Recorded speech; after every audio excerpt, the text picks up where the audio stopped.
All right, so I wanted to talk today about how we can use OpenClaw. Um, I'm sorry.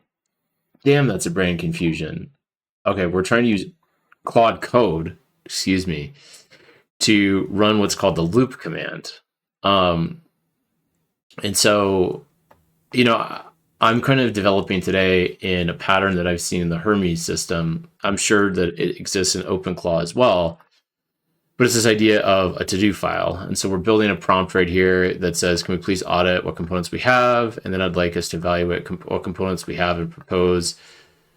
And this is basically, I'm specifying this. If we went into this to-do file pattern, this is specifying like the spec for a to-do file. So it's basically just an instruction file, but with some added metadata for how you like what the DAG is like I think it's a directed acyclic graph. That just means like here's think of it like a standard project management tool.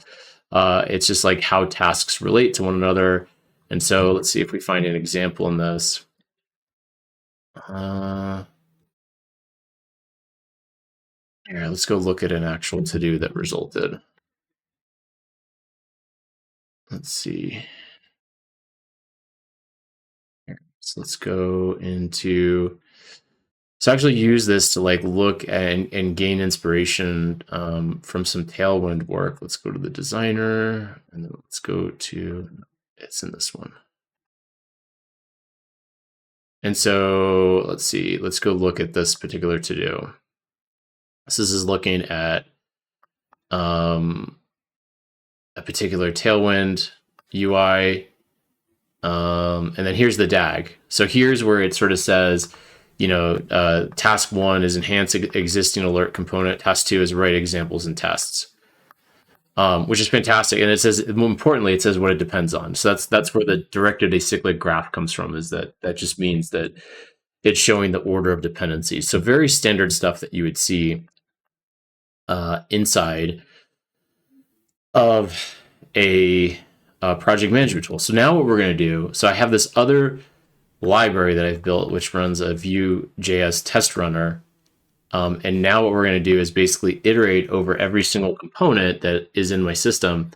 And so this is the tool I'm building, Microhost. It's good at getting context out of your code base. So I'm basically just saying, hey, list all the Vue components that we have, evaluate what those components that we have, and propose a to-do file that we just looked at that can live inside of I give a to-dos folder where it should write everything to. And I'd say I'd like us to devise for each of these components what a testing plan would look like so we can bring the components up to spec. The testing harness instructions are in this folder. And then I go and I link what that folder is. So let's go do that right now. So that I do have this whole, here we'll just, and then there, we'll copy the path of this one. So this is, and then, so it did actually just copy all of those, which is also fine. That's also suitable. And so let's go back to this. And so we say basically the testing harness instructions are in this folder. You should read to understand how the test harness works. Work to understand the components we have via grow. So you just reinforce how to go get context. Look at the associated instructions for those. And so, and we'll go look at that. So inside of here, so basically I have every single package that I have in this system, I document instructions for. And so we're going to go do that right now. Routing, responsive, use underscore content, components library. And again, we'll copy all those files. So I do have a system, which I'll show in another video, which is going to make all of what I'm doing right now kind of more automated. And I'm kind of thinking that that's what I'm going to end up launching. Look at those associated instructions for those. You read, understand, and look at the associated instruction for what component relevant components here.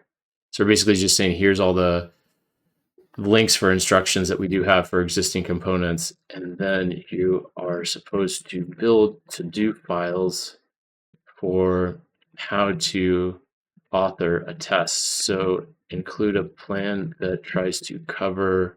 And now I'm just going to say some things that are kind of specific. So let me just pause here. I'll get to the finish of this. I'll show you how we run this in just a moment. Okay, and here we go. So all I've added is more details on like what we should test. So I'm just saying things like we should make sure it works. We check on mobile. We're looking to test the interaction. We're trying to test state and life cycle. We're testing cases of multiple instances of the component, so on. Then I'm basically just saying that you should provide like a current analysis of the component if it's testable, if it still needs work, and then what's going to be required to generate those tests. And then finally, we say where we want those tests deposited. So we're going to bring this over to the Claude code extension. I've been using this, and we're going to use the loop / command, and then we're just going to paste this. And so far, like this has been working really well for me. So it's going to basically see that, okay, it's asking it's asking the AI to basically run this command, and then it's going to get a listing of components. And then for each one, we want to kind of produce this whole process. And even though that seems like a lot of context, and somebody pushed back on me today, that you're going to overload the pre-context prompt with whatever these instruction files are, I have found that this performs great. So we're going to hit this pause, and we're going to just come back and look at what it's ended up producing for us. But this is like a great way overall for you and your system to kind of just do really, like, this is going to take at least 2 or 3 hours to run. So these types of prompts are really good if you want to just kind of set it and forget it. And I definitely see inklings of other systems out there right now, like in Hermes and in OpenClaw, that do long-running tasks.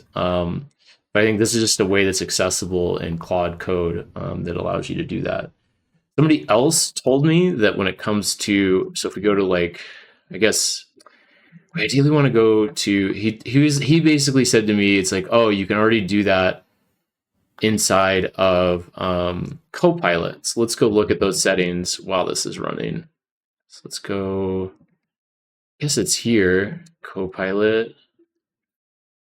I want the GUI though, not this one. Let's go Copilot. Yeah, and so there I found it. So I went to settings and I typed in chat, and it's this setting that he referenced to me. So this, your default actually is something like 50. And I don't even know, it might even be further than that. So he basically suggested that using Copilot is the same thing as doing loop, and I'll just say that it's not. So this will just allow it, like if you just run Copilot on this autopilot mode, it'll give you this error message, and then you just hit enable, and now it will kind of mostly do its own thing instead of asking you for, what permissions that you want to grant it.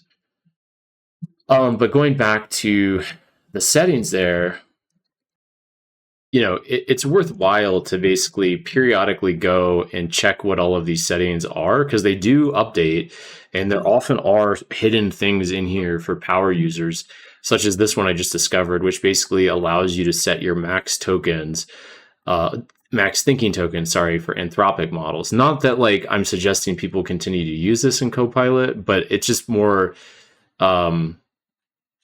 it just more exhibits that it's useful. You'll find useful things in the options in VS Code, and it is useful to periodically go in. And so let's go back now and look at what this loop is doing. It hasn't really shown any update, but that's probably because each time it loops, it's basically keeping track internally. I would suspect what it's doing is it's building brand new context each time, and we can already see that this to-do folder for view component testing is filled up.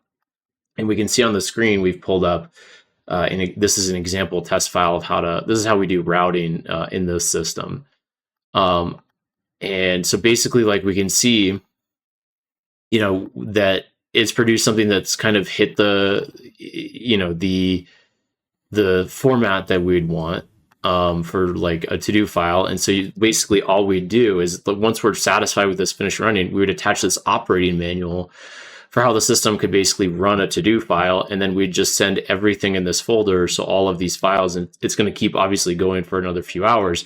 Then we'd send all of this to get done in yet another loop. And so this is just an example of like, I don't think that this is like, this isn't going to like solve everything for you, but when you have these cases where, like in this case, there's 300 plus components in the system, and it will just keep looping until it finishes all of it. And so that's like, it's just a great tool to have in your tool belt for long running work where like the, you know, in like, it's not even necessarily that all of these are going to end up being the same units of work. I'm sure they're going to, many of them are going to be very different, you know, but this is an extraordinary tool, especially when you have instances of many things to operate on in kind of a shared way.